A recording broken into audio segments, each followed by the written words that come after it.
네, 안녕하십니까? 사랑하는 성도 여러분. 기도해 주신 것처럼 오늘과 내일 우리 엄교 목사님을 모시고 장막 부흥회를 진행하게 되었습니다.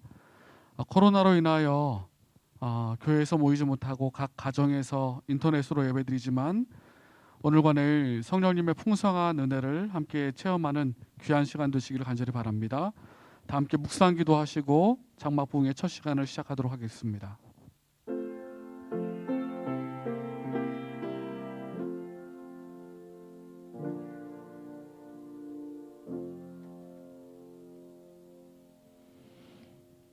네, 첫 찬미는 533장입니다.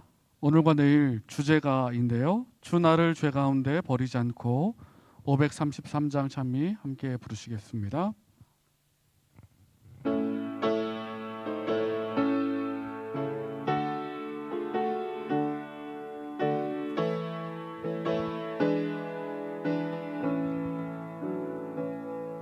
주 나를 죄 가운데 버리지 않고 늘 인도해 주실 줄 믿습니다.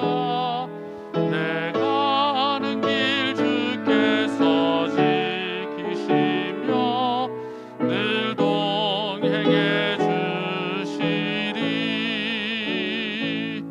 늘 동행해 주시리.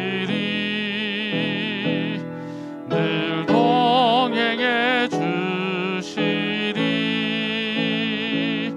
주 나에게 이 길 힘 주시고 늘 동행해 주시리. 주 나에게 큰 영광 보이려고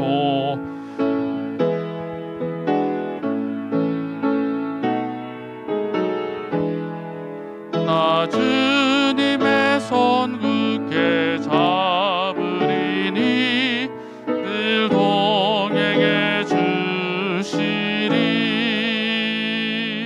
늘 동행해 주시리. 늘 동행해 주시리.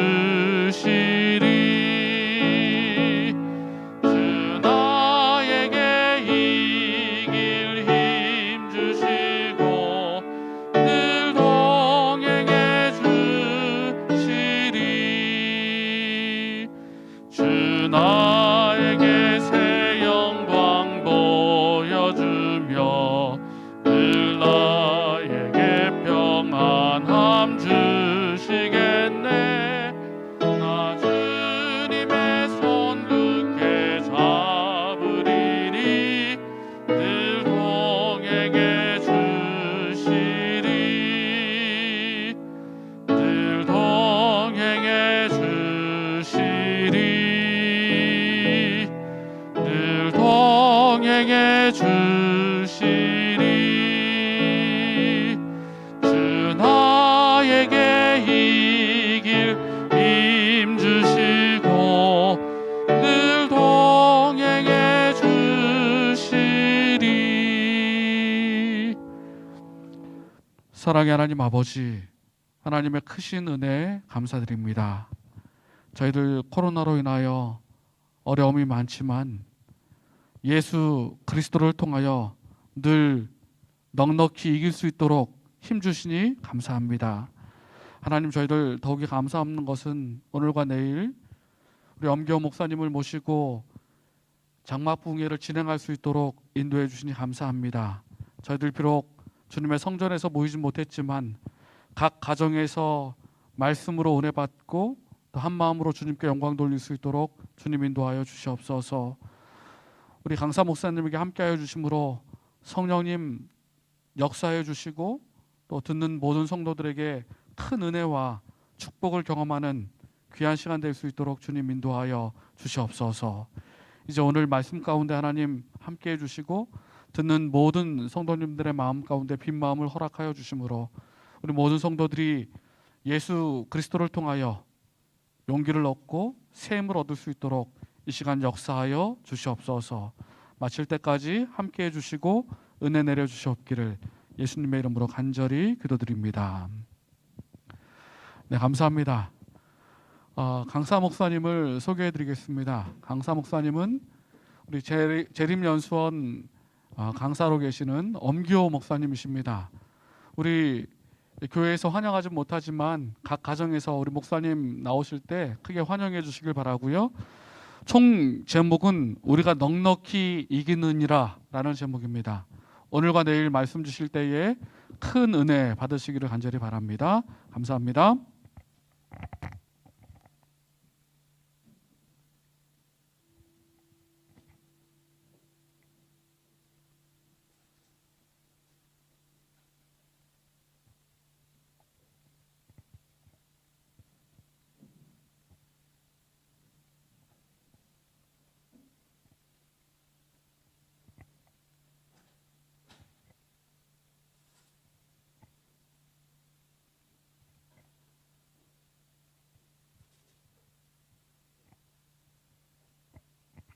네, 우리 남원주 교회 성도님 여러분 안녕하세요.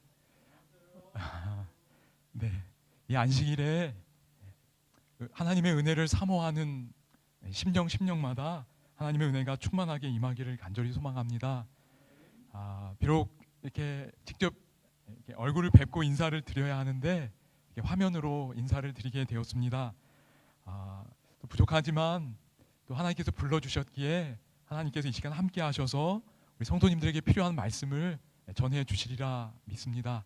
또 이런 배움과 섬김의 기회를 주신 하나님, 우리 목사님과 성도님들께 감사를 드립니다. 3번에 걸쳐서 하나님 말씀을 나누게 되는데요. 주제 성경절 함께 좀 보겠습니다. 로마서 8장 37절입니다. 로마서 8장 37절입니다. 그러나 이 모든 일에 우리를 사랑하시는 이로 말미암아 우리가 넉넉히 이기느니라. 이 3번의 말씀을 통해서 이 귀한 약속의 말씀이 우리 마음에 소중하게 간직될 수 있기를 소망합니다. 여러분, 인생은 항해와 같습니다. 왜냐하면 바다가 언제 풍랑이 일어날지 모르는 것처럼 인생 역시 예측할 수 없기 때문에 그렇습니다. 늘 예상치 못한 일을 만나게 됩니다. 또 거친 물결이 불친절한 느낌을 갖게 되는 것처럼 인생 또한 그런 느낌을 많이 받게 되지요. 그리고 망망대해를 이렇게 항해하다 보면 내가 지금 잘 가고 있나? 그렇게 혼동스러운 느낌을 많이 받게 되기도 합니다. 그리고 때때로 바다의 그런 잔인한 모습들을 우리가 사건 사고들을 통해서 보게 됩니다. 인생 역시 그런 것들을 우리가 잘 알게 됩니다. 그래서 인생은 그 자체가 위험합니다. 오늘 우리는 그 위험한 인생을 살아가고 있습니다. 근데 그래도 희망이 되는 것은 어제나 오늘이나 영원토록 변함이 없으신 예수 그리스도가 우리와 함께 하시기 때문입니다. 그리고 그 예수 그리스도로 말미암아 우리가 넉넉히 이길 수 있다는 약속을 우리가 받게 되고요. 3번의 말씀을 통해서 이 구절에 어떤 의미가 있는지를 함께 생각해 보기를 원합니다. 여러분, 성경 66권 가운데 사도행전은 그 어느 책보다 바다를 건넌 것을 포함해 여행을 많이 언급했습니다. 여러분 생각하시는 것처럼 복음전도 여행이지요. 그 여행이 많이 기록되어 있습니다. 특별히 마지막 여행에서는 거대한 폭풍으로 배가 난파당하기까지 합니다. 그 이야기가 사도행전 27장에 기록되어 있습니다. 여러분 아시듯이 가이사랴에서 바울이 여러 번 재판을 받게 되지요. 그런데 유대인들이 바울을 죽이려고 했습니다. 그래서 바울이 그것을 염려해서 어쩔 수 없이 로마에서 재판을 받겠다고 신청하게 됩니다. 그래서 가이사랴에서 로마까지 이어지는 여정을 가게 되는데, 여러분 여기 지도에 보시면 미항이라는 곳까지는 그런 데로 가게 되었습니다. 그런데 미항에서 이제 바울은 머물다가 겨울을 보내고 다시 여행을 시작하자고 했습니다. 그런데 사람들이 말을 듣지 않고 베닉스라는 곳에 가서 겨울을 보내려고 합니다. 그러다가 이제 표류하게 되는데요. 그 과정이 사도행전 27장에 기록되어 있습니다. 10절에 보면 바울이 이렇게 말합니다. 미항에 있을 때 이렇게 말합니다. 여러분이요, 내가 보니 이번 행선이 화물과 배만 아니라 우리 생명에도 타격과 많은 손해가 있으리라. 바울은 바다를 많이 여행했기 때문에 그가 인식할 수 있었습니다. 이번에 출발하면 위험하겠다. 그래서 그가 조언을 했지만 이 백부장이 선장과 선주의 말을 듣게 됩니다. 그래서 여행을 시작합니다. 13절에 보면 처음에는 남풍이 순하게 불매 그들이 뜻을 이룬 줄 알았다고 말합니다. 그리고 기분 좋게 항해를 했습니다. 그런데 14절에 보면 얼마 되지 않아 광풍이 크게 일었다고 말합니다. 그리고 그 광풍이 얼마나 심했던지 20절은 이렇게 기록합니다. 여러 날 동안 해도 별도 보이지 않고 태풍만이 거세게 불어닥쳐서 마침내 우리는 살아 돌아갈 희망을 아주 잃고 말았다고 말합니다. 살아 돌아갈 희망까지 잃어버릴 정도로 거친 풍랑의 위험에 놓이게 되었습니다. 참 인생의 모습을 보여줍니다. 바울의 이 마지막 여행에서요, 정말 얼마나 인생이 예측 불가능한지, 기대하지 못한 일들이 늘 일어난다는 걸 확인하게 되고요, 불친절하고 잔인한 그 인생의 모습을 다시 한번 확인하게 됩니다. 그런데 오늘 이제 주목하게 되는 건 바울 역시 그 인생의 풍랑을 피할 수 없었다는 것입니다. 여러분, 바울이 자신의 잘못 때문에 그 풍랑에 휩싸이지 않았습니다. 누군가의 잘못된 선택들 때문에 그 상황에 내몰리게 되었습니다.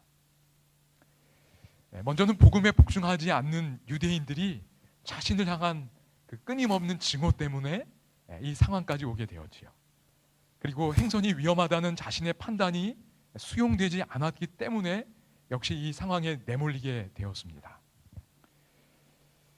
우리 인생 역시 마찬가지입니다. 내가 아무리 잘해도 다른 사람의 선택과 행동에 영향을 받지 않을 수 없습니다.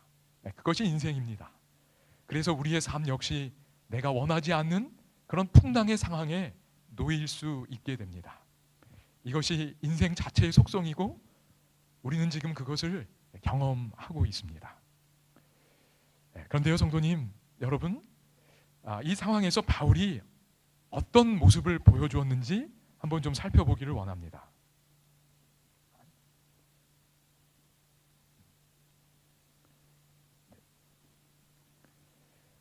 여기 이제 그게 오늘 우리가 함께 좀 살펴볼 모습인데요.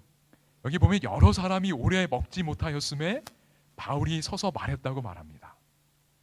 바울이 이제 그 상황에 개입하게 되는데요, 이렇게 말합니다. 여러분이요, 내 말을 듣고 글에 대해서 떠나지 아니하여 이 타격과 손상을 면하였다면 좋을 뻔하였느니라. 여러분, 여기 바울이 이렇게 말합니다. 너희 중 생명에는 아무 손상이 없겠다고요.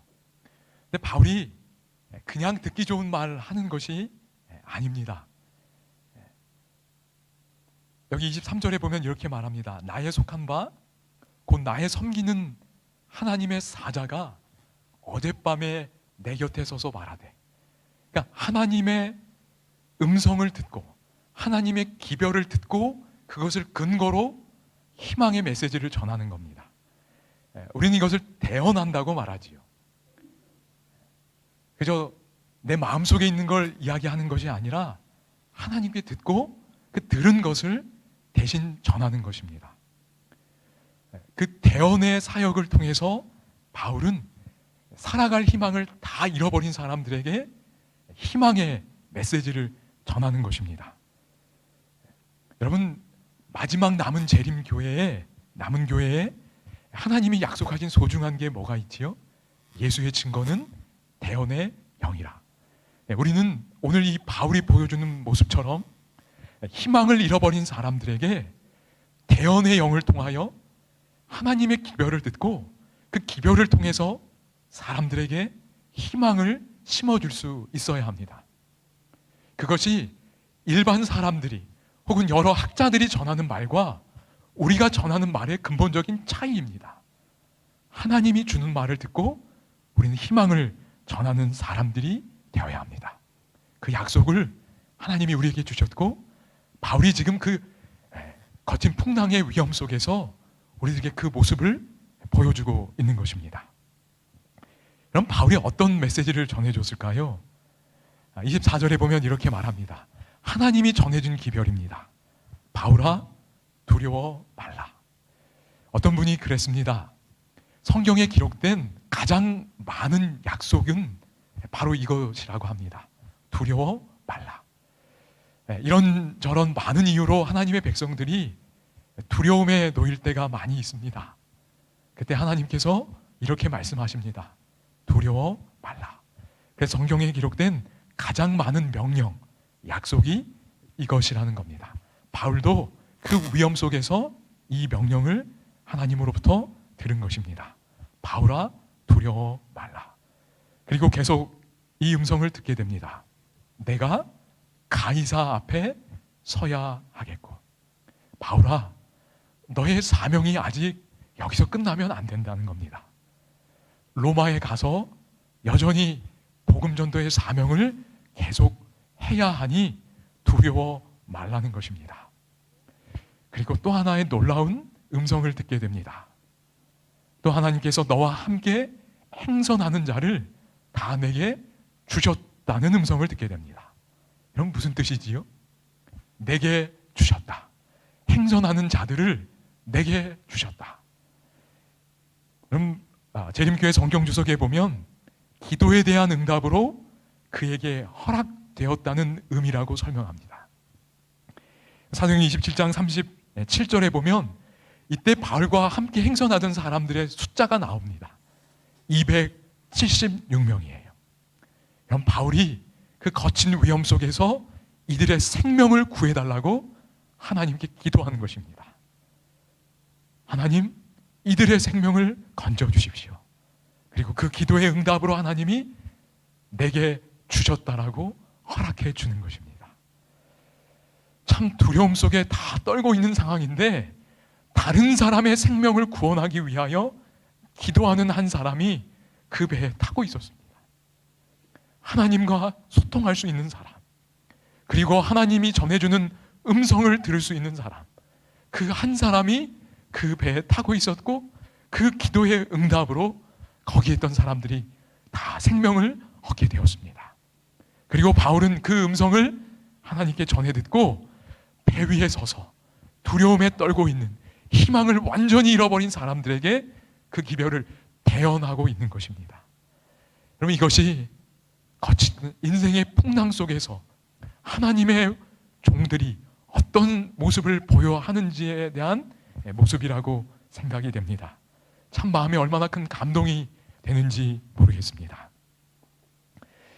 자신의 생명이 위험한 상황에서도 바울의 초점은 단순히 자신이 사는 것이 아니었습니다. 함께하는 사람들의 생명을 구하는 것, 그것이 바울의 초점이었고 기도였습니다. 하나님께서는 그 기도에 응답하셔서 다 내게 주셨다고 한 것입니다. 이 모든 것을 경험한 바울이 여러분 뭐라고 고백할까요? 이렇게 고백하지 않았을까요? 우리를 사랑하시는 이로 말미암아 우리가 넉넉히 이기느니라.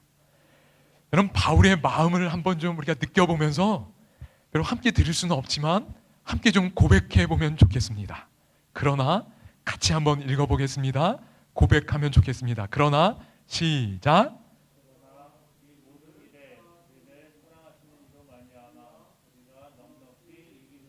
아멘. 우리가 넉넉히 이기느니라.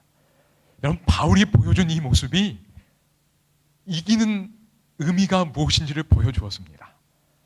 사랑하시는 이로 말미암아 이긴다는 것, 그 의미가 사도행전 27장 24절에 기록된 그 모습에서 확인하게 됩니다. 첫 번째 뭐였지요? 바울아, 두려워 말라. 어떤 인생의 풍랑 속에서도 두려워하지 않는 것. 비록 우리가 지혜롭게 조심해야 할 것들이 많이 있겠지만 그러나 우리 마음 이 바탕에는 두려움이 아닌 하나님이 주시는 평안이 있어야 한다는 것입니다. 그것이 이긴다는 의미입니다. 두 번째는 뭐지요? 바울아, 내가 가이사 앞에 서야 하겠다. 하나님이 주신 복음전도의 사명이 어떤 위험 속에서도 하나님의 능력으로 진행될 수 있다는 것입니다. 그것이 이기는 것입니다. 그리고 세 번째는 뭐지요? 사랑을 잃어버리지 않고 함께하는 사람들의 생명을 구하는 것, 하나님의 능력을 힘입어 그들의 생명을 구원하는 것, 그것이 바로 이기는 모습이라는 걸 기억하시면 좋겠습니다. 여러분, 여기 보면 성경의 한 장면인데요, 이스라엘 백성들이 바벨론으로 잡혀가는 장면입니다. 여러분, 이 포로 속에 누구도 있었지요? 여러분, 다니엘도 있었을 것입니다. 여러분, 여러분 성경 기록 가운데 다니엘이 뭔가 잘못했다는 것 여러분 이렇게 읽어보신 적 있으신가요? 여러분, 다니엘은 성경 기록상 잘못한 것이 없습니다. 다니엘은 이렇게 포로로 끌려가야 할 만한 잘못을 저지르지 않았습니다. 그런데 그가 속한 공동체의 잘못으로 인하여 어쩔 수 없이 이 포로의 상황에 놓이게 되었습니다. 여러분, 그런데 다니엘이 포로로 잡혀가서 그 적대적인 환경에 놓였을 때 다니엘이 어떤 모습 보여줬지요? 두려워하는 모습이 아니었습니다. 또 어떤 모습 보여줬지요? 하나님의 영광을 드러내야 하는 그의 사명을 다했습니다. 바울이 로마에 가서 사명을 다한 것처럼 다니엘은 바벨론에 가서 똑같이 했습니다. 또 다니엘이 거기 가서 많은 사람들의 생명을 구했나요? 그렇게 했어요. 그러니까 바울이 이 풍랑이 일어나는 이 배 위에서 보여준 모습 그대로 다니엘도 바벨론 궁정에서 그 적대적인 환경 속에서 그렇게 했습니다. 그러니까 하나님의 종들은 그러는 거예요. 내 잘못이 아닌 것으로 인하여 어떤 어려움에 처할지라도 여전히 하나님의 능력을 힘입어서 정말 아름답고 위대한 모습들을 보여준다는 것입니다. 여러분, 이건 성경의 어떤 장면이지요? 네, 맞습니다. 하나님이 인간이 되셔서 이 땅에 아기로 오신 모습입니다. 이 적대적인 상황에, 이 위험 많은 세상에 하나님이 뭘로 오셨어요? 여러분, 아기로 오셨습니다. 자기 스스로를 보호할 수도 없는 정말 무능력한, 의지할 존재를 늘 필요로 하는 아기로 오셨어요. 정말 위험을 감수하고 오신 것입니다. 저는 이 하나님의 사랑이 너무나 놀랍습니다. 아기로 이 위험한 상황에 오신 거예요. 그러니까 어떤 인간도 예수님보다 더 위험한 상황에 놓인 적 없습니다.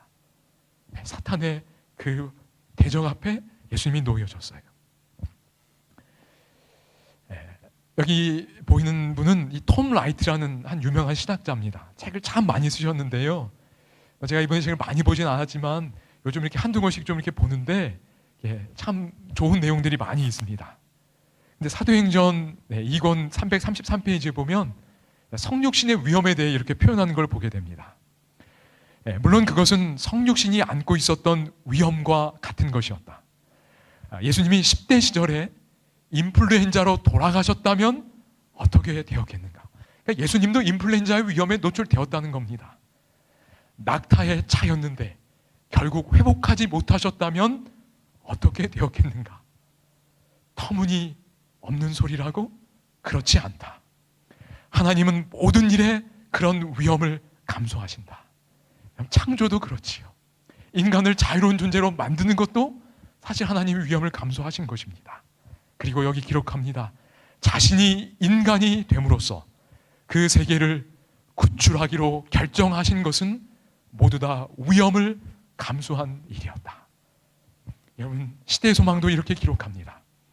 하나님께서는 그분이 인간으로서 누구나 당하는 인생의 위험을 겪고, 또한 인간으로서 누구나 싸워야 할 싸움을, 실패와 영원한 손실의 위험을 무릅쓰고 싸우는 걸 허락하셨다고 말합니다. 정말 놀라운 사랑입니다. 예수님이 이 인생의 큰 위험을 무릅쓰고 이 땅에 오셨고, 그리고 그 모든 싸움에서 승리하셨습니다.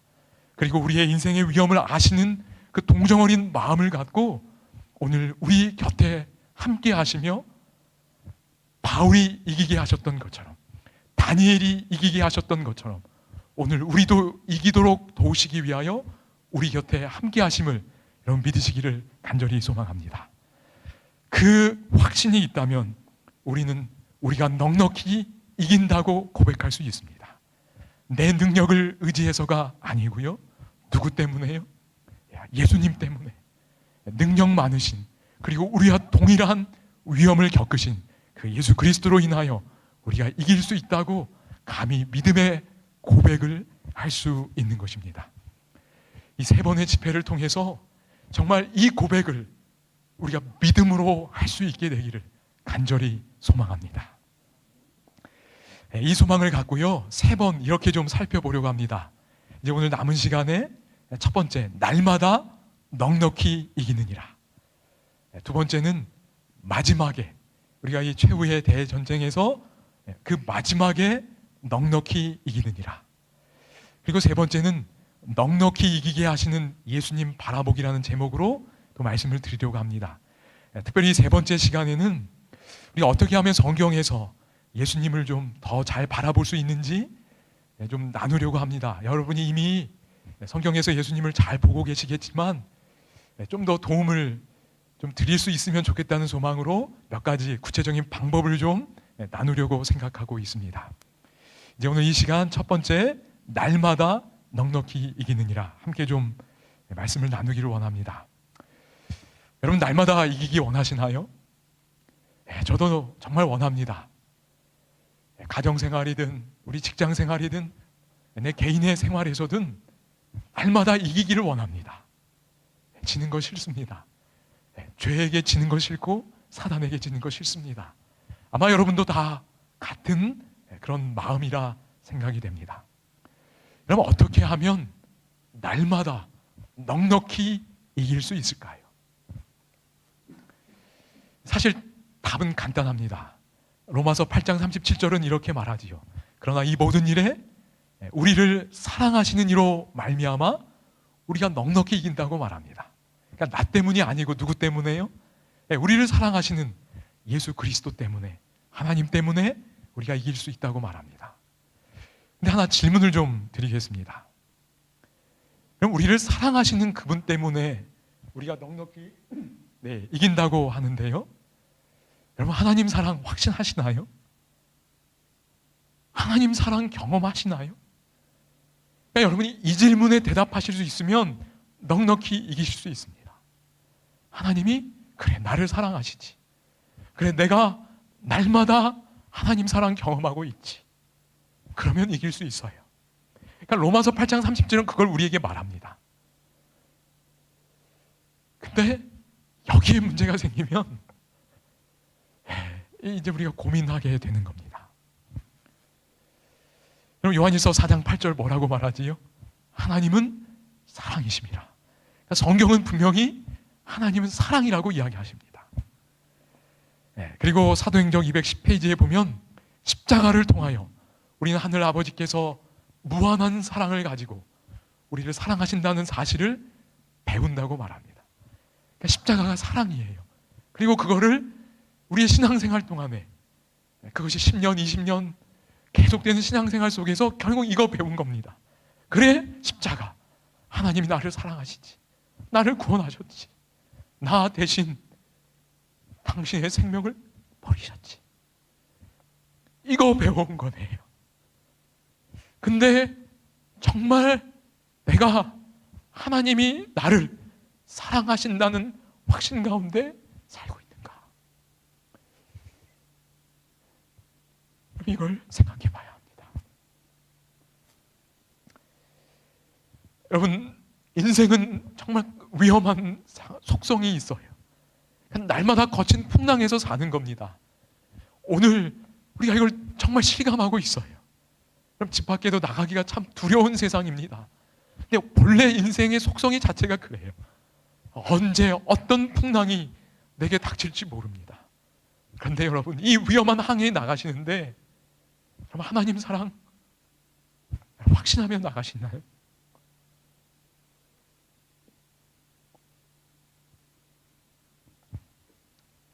정말 확신하면서 그 사랑 받고 경험하면서 여러분 용기 내어 나가실 수 있기를 바랍니다. 그러니까 그게 없으면 여러분 이 위험한 바다에, 인생의 바다에 그냥 감히 사실 나갈 수 없는 겁니다. 우리가 지금 요즘 그걸 정말 절실하게 느끼고 있습니다. 지난 6월에 연수원에서 3호 연수가 있었습니다. 그때는 그래도 좀 연수를 조심스럽게 할 수 있었습니다.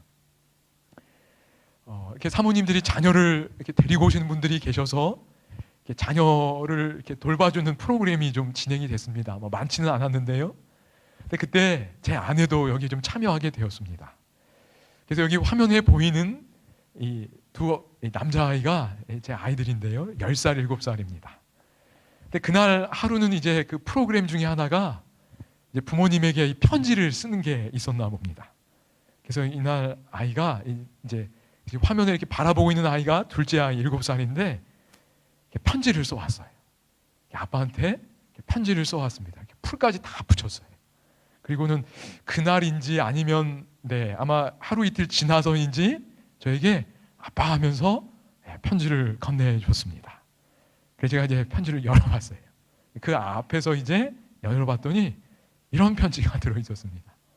아빠 그림을 그린 거예요. 여기 보면 얼굴에 남자 이렇게 스티커 붙이고 저 아래 보면 신발 스티커 보이시죠? 그리고 아빠가 지금 뭐 하고 있어요? 이렇게 주스 마시고 있습니다. 그리고 아빠가 좋아하는 수박도 이렇게 먹고 있는 걸 표현한 거예요. 그래서 제가 이렇게 다 설명했더니 다 이렇게 맞대요. 제 눈에 뭐가 들어왔을까요? 이 가운데 있는 하트가 눈에 들어왔습니다. 그래서 제가 그 아이에게 정인아 여기 하트 있는데 이 하트는 뭐예요? 제가 이렇게 물어봤어요.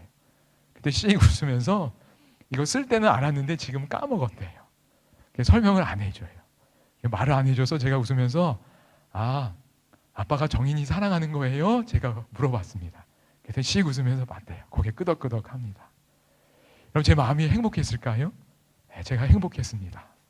그러니까 아빠를 표현을 했어요. 아빠가 좋아하는 수박도 넣고 발도 표현하고. 근데 거기에 뭘 표현했어요? 아빠가 자기 사랑한다고 하트를 거기에 표현을 한 겁니다. 얼마 전에 저녁 예배 드리는데 또 그림을 그렸어요. 아빠입니다. 여기 보면 발가락도 5개, 손가락도 5개, 굉장히 사실주의적으로 그렸습니다. 근데 또 마음에 뭐가 있어요? 하트가 있는 겁니다. 제가 행복했고 감사했습니다. 여기 부모님들도 여기 많이 시청하고 계실 텐데요. 자녀가 아빠, 엄마를 이렇게 그림을 그리는데 마음에 뭐를 표현하시면 여러분 행복하시겠습니까? 우리 아빠, 엄마는 돈이 많아. 돈 스티커 붙이시면 행복하실까요? 우리 엄마, 아빠는 지식이 많아. 책을 붙이면 행복할까요? 모든 부모님들이 다 뭘 붙여주면 행복할까요? 우리 엄마, 아빠? 그래, 나 사랑하지. 하고 거기에 하트를 붙여주면 행복할 겁니다. 그것이 모든 부모의 마음일 것입니다. 여러분, 하나님도 똑같지 않으실까요? 내가 하나님을 생각할 때 하나님 마음에 나를 향한 사랑의 스티커를 붙일 수 있다면 하나님이 행복하실 것입니다. 그래서 요한일서 4장 8절에 하나님은 뭐라고요? 하나님은 사랑이라고 말씀하십니다. 하나님은 하나님이 우리 각자를 사랑한다는 사실을 정말 알아주기를 바라고 계시는 겁니다. God is love. 한번 여쭤보겠습니다. 여러분, 하나님이 모든 걸 아시나요? 하나님 모든 걸 아시지요. 근데 하나님이 모든 걸 아신다고 해서 하나님은 지식이다 이렇게 말하지 않습니다. God is knowledge 이렇게 표현하지 않습니다. 그냥 동사형으로 God knows everything. 하나님 모든 걸 아셔. 동사형으로 말하거나 아니면 하나님은 전지하셔. God is all knowing. 형용사형으로 표현합니다. 여러분, 하나님은 힘이 세신가요? 힘 세시지요. 근데 하나님은 힘이 세시다고 해서 우리가 God is power라고 이야기하지 않아요. 어색합니다. 그냥 동사형, 하나님 모든 거 하실 수 있다. 아니면 형용사형으로 God is almighty, 형용사형으로 표현합니다. God is power라고 이야기하지 않아요. 그런데 성경은 명사형, 사랑을 넣어서 God is love라고 이야기해요. 하나님은 우리에게 어떤 분으로 알려지기 원하시는 건가요? 사랑. 나 사랑이야. 하나님이 그걸 소원하시는 겁니다. 오늘 여러분 마음속에 그래 하나님이 사랑이시다라는 확신이 있게 되기를 간절히 바랍니다. 그냥 특정한 사람이 아니라 바로 나, 엄기요, 이름을 가진 나를 정말로 사랑하신다는 것, 명사형이니까 변함이 없다는 겁니다. 언제나 어디서나 항상 사랑이라는 걸 여러분 꼭 기억하시면 좋겠습니다. 여러분 성경에 어떤 장면이지요? 창세기 3장의 모습입니다. 참 안타깝게도 인간이 죄를 범했어요. 여러분 여쭤보겠습니다. 인간이 죄를 범했을 때 하나님이 변하셨나요? 하나님은 사랑이다 그러셨는데 이들이 죄를 범한 순간 그 사랑의 변화가 생겼나요? 여러분 생기지 않았습니다. 하나님은 항상 사랑이세요. 근데 누가 변한 거예요? 인간이 변했습니다. 죄를 범한 인간의 마음속에 두려움이 생기기 시작했어요. 그래서 이렇게 숨었고 그들의 표정에 두려움이 나타나 있습니다. 그래서 이들은 에덴 동산에서 더 이상 살 수 없게 되었어요. 여러분 이 두려움 속에 어떻게 살 수 있겠습니까? 그래서 그들은 동산 밖으로 나가야 했습니다. 근데 나갈 때 하나님이 뭐 입혀주셨어요? 가죽옷 입혀주셨습니다. 얘들아, 내가 너 사랑한다. 변함없이 사랑한다. 그래서 그 사랑으로 감싸주신 것입니다. 그게 가죽옷이에요.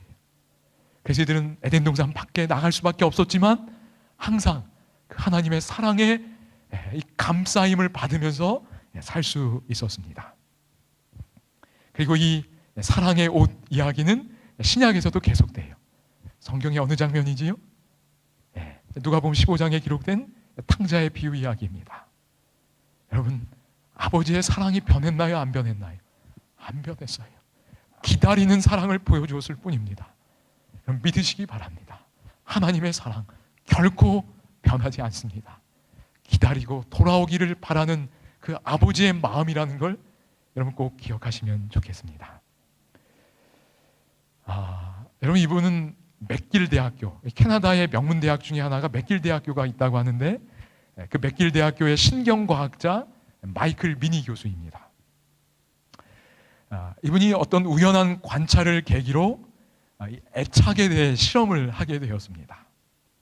이분이 실험한 건 이 어미쥐가 이 새끼쥐를 어떻게 양육하는가에 따라서 이 새끼쥐들의 유전자 발현이 달라진다는 걸 관찰하게 되었습니다.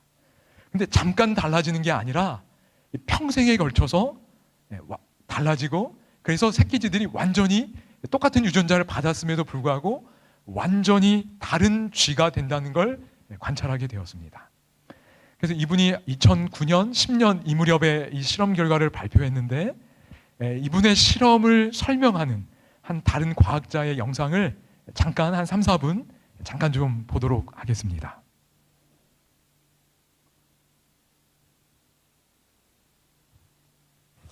I encountered my colleague from McGill, Michael Meany.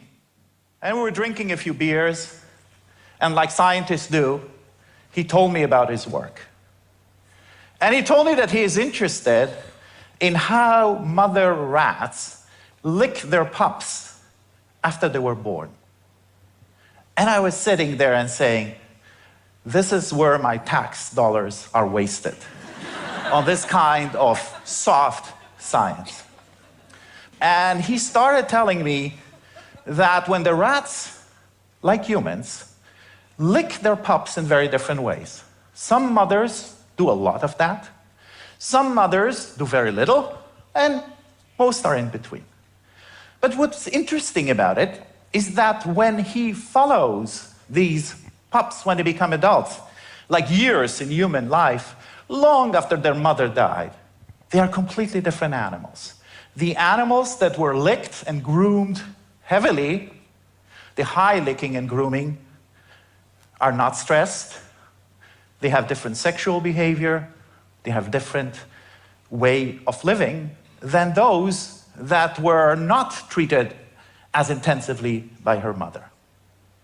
So then I was thinking to myself, is this magic? How does this work? As geneticists would like you to think, perhaps the mother had the bad mother gene that caused her pups to be stressful, and then it was passed from generation to generation? It's all determined by genetics? Or is it possible that something else is going on here? So in rats, we can ask this question and answer it. So what we did is a cross-fostering experiment. You essentially separate the litter, the babies of this rat at birth, to two kinds of fostering mothers. Not the real mothers, but mothers that will take care of them. High-licking mothers and low-licking mothers. And you can do the opposite with the low-licking pups. And the remarkable answer was, it wasn't important what the gene you got from your mother. It was not the biological mother that defined this property of these rats. It is the mother that took care of the pups.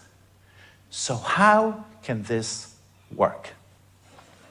I'm an epigeneticist. I'm interested in how genes are marked by a chemical mark during embryogenesis, during the time we're in the womb of our mothers, and decide which gene will be expressed in what tissue. Different genes are expressed in the brain, and in the liver, and the eye. And we thought, is it possible that the mother is somehow reprogramming the gene of her offspring through her behavior? And we spent 10 years, and we found that there is a cascade of biochemical events by which the licking and grooming of the mother, the care of the mother, is translated to biochemical signals that go into the nucleus and into the DNA and program it differently. So 네, 여러분 참 놀라운 실험 결과입니다. 여러분 생쥐의 인생, 생쥐의 삶을 결정하는 게 뭐였나요? 유전자가 아니었습니다. 유전자가 아니고 뭐였지요? 어미쥐와 얼마나 친밀한 사랑의 관계를 맺었느냐. 어미쥐가 얼마나 그 생쥐가 사랑받는다는 느낌을 갖게 했느냐에 따라 인생이 완전히 달라졌습니다. 참 신기합니다. 이렇게 많이 핥아주는데 그 핥아주는 행동이 화학적 신호로 바뀌어서 그 생쥐의 DNA 유전자 안으로 들어가서 유전자 발현이 완전히 달라지게 했습니다. 그래서 완전히 다른 존재가 되었다는 걸 실험을 통해 확인하게 되었습니다. 그럼 저는 이 실험이 성경의 위대한 진리를 우리에게 분명히 말해주고 있다고 생각합니다. 여러분, 믿음의 의의가 뭔가요? 변화돼서 사랑받는 것이 아니라 사랑받아야 변화된다는 겁니다. 여러분, 이 죄인이 변화되어야 하나님이 사랑해 주시는 게 아니에요. 하나님은 항상 사랑이세요. 그런데 죄인이 그 하나님의 사랑을 받을 때, 그 사랑이 내 안에 들어올 때 놀라운 변화를 가져올 수 있다는 겁니다. 그래서 의인이 되고 의로운 삶을 살 수 있게 돼요. 이것보다 더 놀라운 변화들이 우리 안에서 진행된다는 것입니다.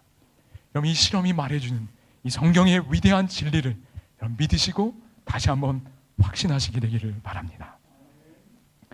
생애빛 영한대역 이렇게 기록합니다. 하나님의 은혜로 새롭게 된 마음에는 사랑이 모든 것을 이끄는 힘이 된다. 사랑이 우리의 성품을 변화시킨다.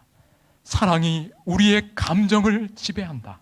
사랑이 우리의 욕망을 다스린다. 여러분, 이런 게 이기는 모습 아닌가요? 사랑이 증오심을 몰아내고 우리가 사랑하는 사람들을 진심으로 대할 수 있게 도와준다. 우리 마음속에 있는 하나님의 사랑은 우리의 생애를 즐겁게 하고 우리 주변에 있는 모든 사람에게 좋은 감화를 끼치게 한다. 여러분, 하나님의 사랑이 우리 안에 들어올 때 우리 안에 이런 변화가 일어난다는 겁니다. 그리고 이 변화는 날마다 경험해야 한다는 거예요.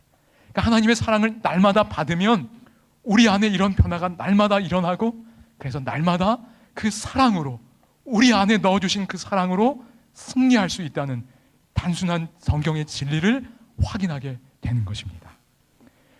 현대 후성 유전학은 이것이 생명과학이라는 걸 보여주고 있습니다.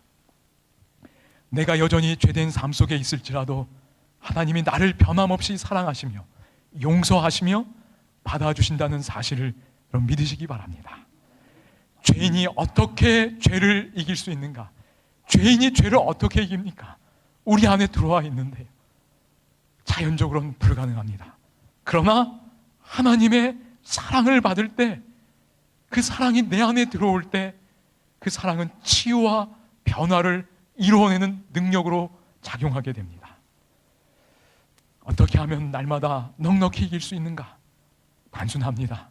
날마다 하나님 사랑 받으며, 그래서 내 안에 그 하나님의 은혜가 날마다 살아있도록 하면 우리는 승리할 수 있습니다.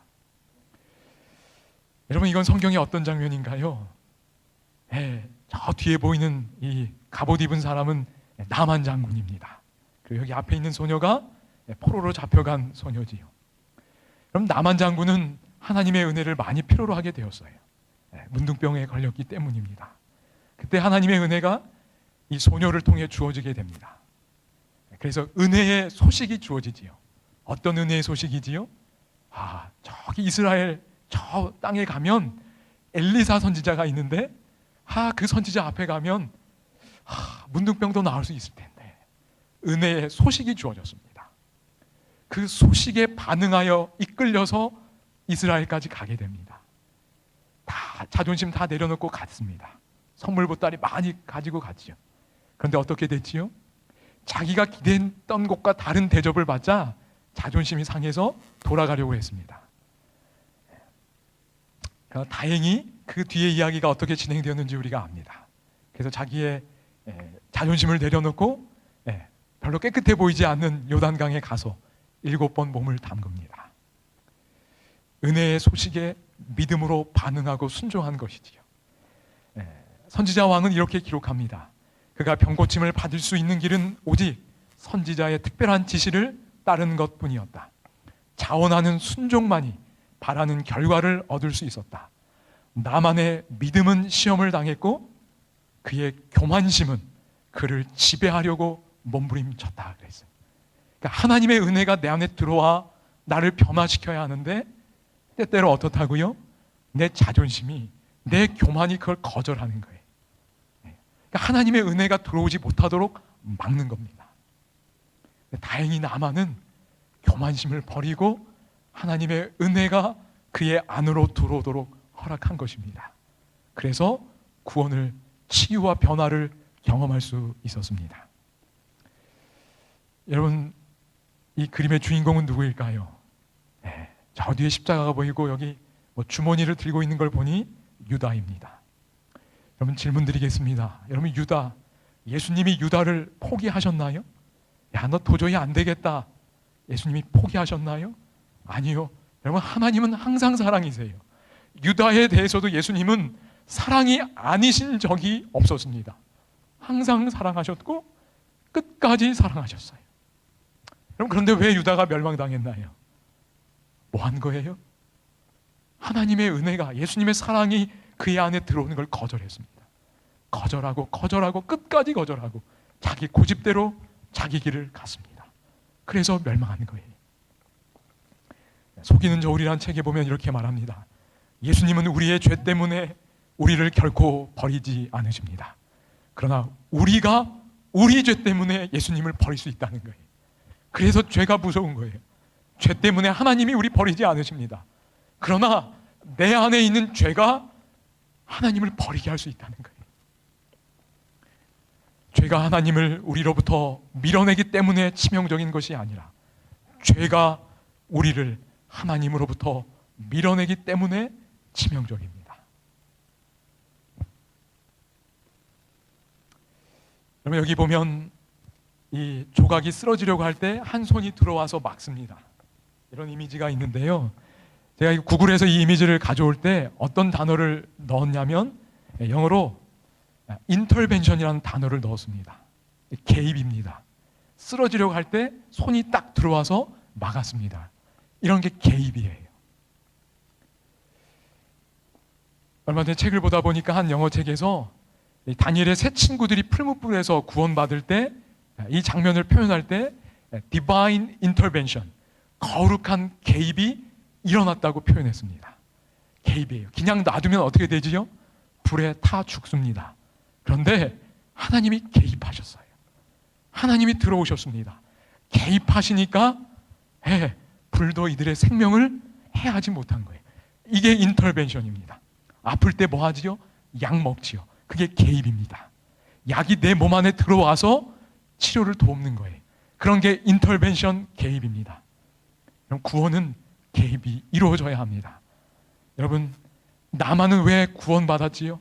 왜 변화와 치유를 경험했지요?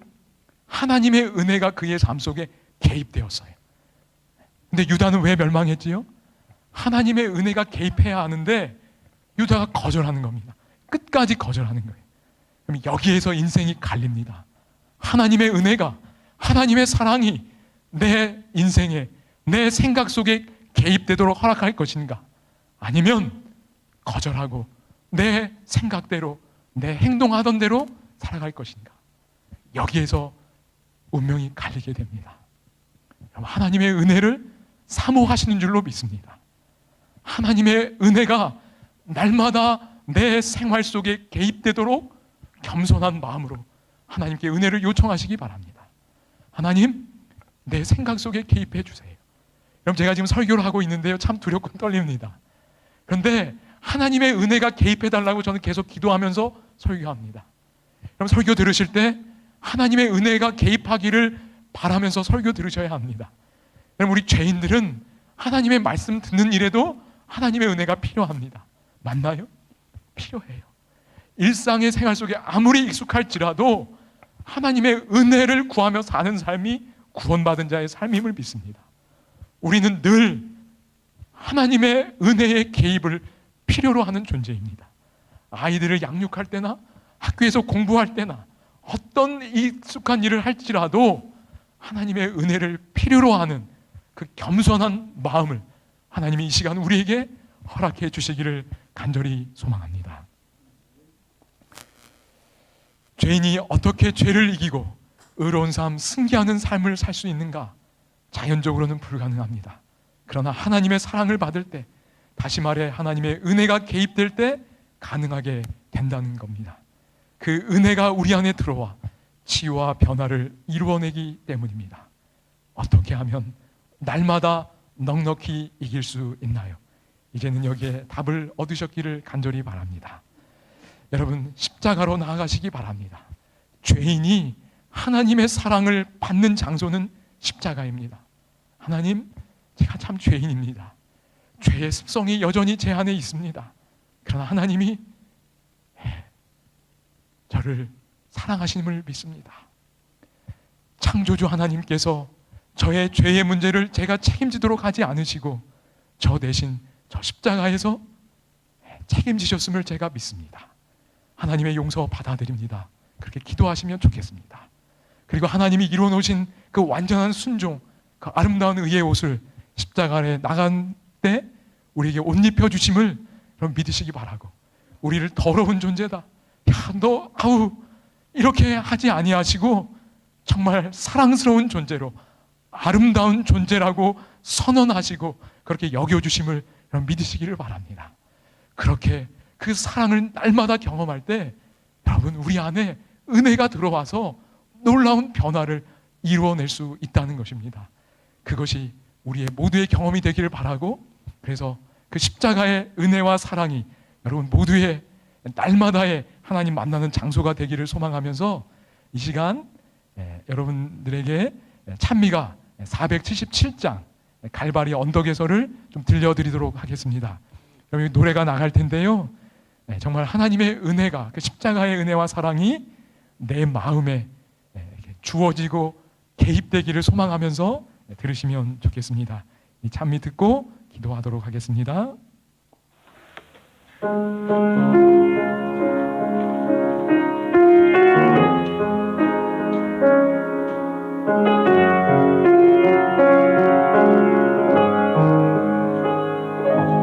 갈바리 언덕에서 들려온 사랑의 그 음성, 무정한 배반자도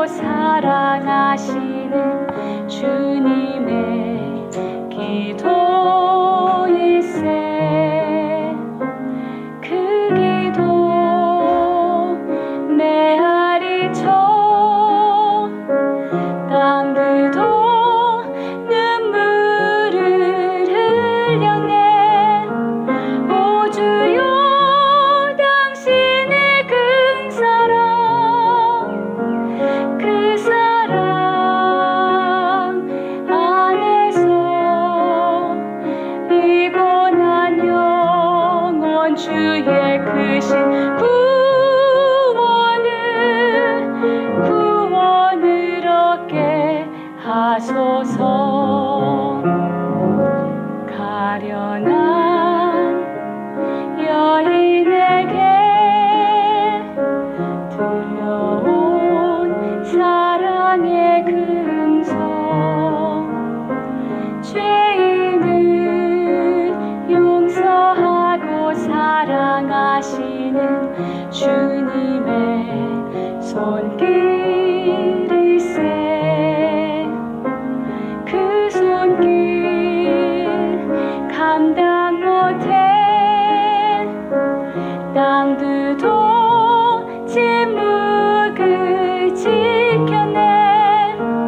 오 주여 당신의 큰 사랑, 그 사랑 안에서 이 고난 영혼 주의 크신 구원을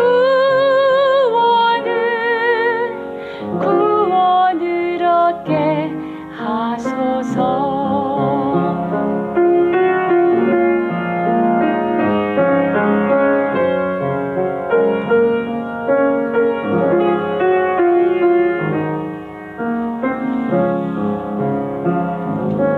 불쌍한 당자에게 들려온 사랑의 금성. 큰 죄인 사랑하며 받아주시는 주님의 가슴일세. 그 사랑 깊고 깊어 영원히 그 안에 살리라. 오 주여 당신의 큰 사랑, 그 사랑 안에서 이 고난 영혼 주의 크신 구원을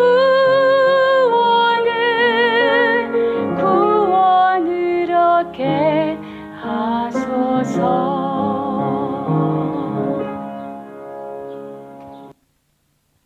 함께 기도하시겠습니다. 하늘 아버지, 이 안식일 죄인을 향한 하나님의 놀라운 사랑 안에서 쉼을 얻기를 원합니다. 하나님, 하나님의 영이 우리 마음에 함께하여 주셔서 하나님의 사랑의 그 마음이 우리 마음에 전달되도록 도와주시고, 그 사랑이 우리 안에 들어와 우리의 몸과 마음에 하나님의 은혜의 역사를 이루는 이 안식일 되게 하여 주옵소서. 예수님 이름으로 간절히 기도드립니다. 아멘.